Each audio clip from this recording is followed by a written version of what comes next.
आज हम बात करेंगे एक्सपोजर के दूसरे पिलर शटर स्पीड के बारे में। शटर स्पीड क्या होती है और ये किस तरह से काम करती है, शटर स्पीड का कैमरे में क्या उपयोग है और आप अपने डिजिटल कैमरे में शटर स्पीड को कैसे सेट कर सकते हैं। तो आइए बात करते हैं कि शटर स्पीड क्या है। फ्रेंड्स, डिजिटल कैमरे में आपने इसके पहले जाना कि अपर्चर के द्वारा हम लाइट को कंट्रोल कर सकते हैं।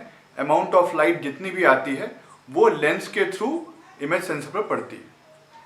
लेकिन इसमें जो दूसरा पिलर है वो शटर है। लेंस के पीछे एक शटर भी लगा होता है जो कि एक निश्चित टाइम के लिए खुलता और बंद होता है, जिससे होकर की प्रकाश इमेज सेंसर पर पड़ता है।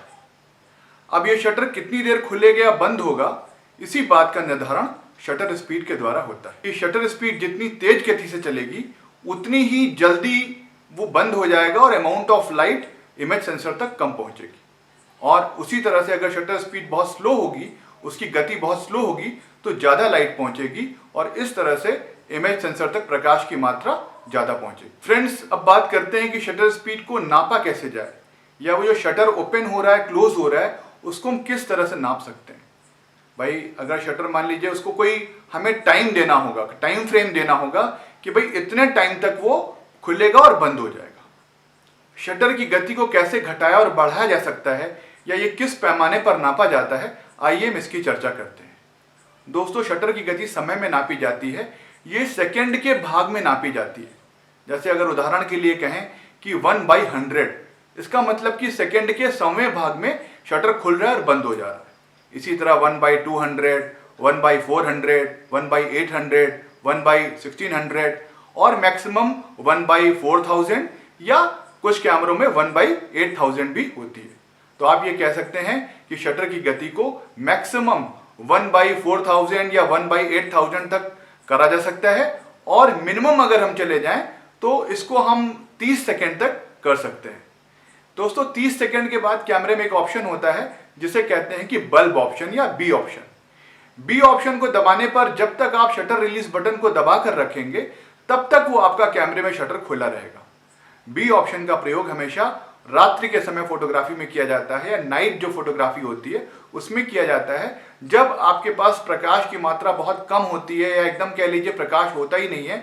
ऐसे समय में आपको प्रकाश ज़्यादा एंटर हो आपके कैमरे के थ्रू इमेज सेंसर पर पड़े, तो इस वजह से बी का उपयोग किया जाता है। हालांकि बी जो बल्ब है इसका उपयोग बहुत कम होता है। जैसा कि चित्र में आप देख रहे हैं कि एक में प्रकाश की मात्रा ज़्यादा है और एक में प्रकाश की मात्रा कम है, तो आप ये कह सकते हैं जिसमें प्रकाश की मात्रा ज़्यादा है उसकी शटर स्पीड कम है, और जिसकी प्रकाश की मात्रा कम है उसकी शटर स्पीड ज़्यादा है। प्रकाश की मात्रा इस बात पर निर्भर करेगी कि शटर की गति कितनी है। यदि शटर की गति तेज होगी तो इमेज सेंसर पर प्रकाश की कम मात्रा पड़ेगी और फोटो में प्रकाश कम आएगा, और यदि शटर की गति धीमी होगी तो इमेज सेंसर पर प्रकाश की अधिक मात्रा आएगी और आप ये कह सकते हैं कि फोटो में प्रकाश अधिक होगा। आइए बात करते हैं कि अगर शटर स्पीड को हम फास्ट रखेंगे तो आपकी तस्वीर में एक्सपोजर या प्रकाश की मात्रा के अलावा और क्या परिवर्तन होगा। फास्ट शटर स्पीड का प्रयोग हम तब करते हैं जब हम मूविंग चीज़ों को फ्रीज करने की कोशिश करते हैं। जैसे कि मान लीजिए कहीं पे 100 मीटर की रेस हो रही है, ऐसी दशा में हम फास्ट शटर स्पीड का प्रयोग करेंगे, क्योंकि अगर शटर की गति फास्ट होगी तो उस मूविंग या 100 मीटर रेस में जो दौड़ रहे हैं लोग उनको हम फ्रीज कर सकेंगे। नहीं तो क्या होगा, अगर हम स्लो शटर स्पीड का प्रयोग करेंगे तो वो ब्लर हो जाएगी और उनकी तस्वीर स्पष्ट नहीं आ पाएगी। जैसा कि इस चित्र में आप देख रहे हैं कि अगर हम ये जो झरना है, ये पानी ऊपर से गिर रहा है, जब हम फास्ट शटर स्पीड का प्रयोग करते हैं तो आप देख सकते हैं कि पानी एकदम स्पष्ट दिख रहा है आपको। लेकिन जब आप स्लो शटर स्पीड का प्रयोग कर रहे हैं दूसरे चित्र में, तो आप देख सकते हैं कि पानी जो है वो उतना क्लियर नहीं दिख रहा है। तो इस तरह से आप कह सकते हैं कि फास्ट शटर स्पीड का प्रयोग करके आप फ्रीज कर सकते हैं मूविंग चीज़ों को। स्लो शटर स्पीड का प्रयोग वहाँ किया जाता है जहाँ भी आप ये बताना चाह रहे हैं कि चीज़ मोशन में है, या आप कह सकते हैं कि आपको लगता है कि वो हमें मोशन दिखाना है। जैसे कि फॉर एग्जांपल अगर आप ये दिखाना चाह रहे हैं कि कहीं मूवमेंट हो रहा है, कोई ऐसी डांसर है जैसा कि चित्र में आप देख रहे हैं, और उस मोशन को आप दिखाना चाह रहे हैं, तो आप स्लो शटर स्पीड का प्रयोग करते हैं।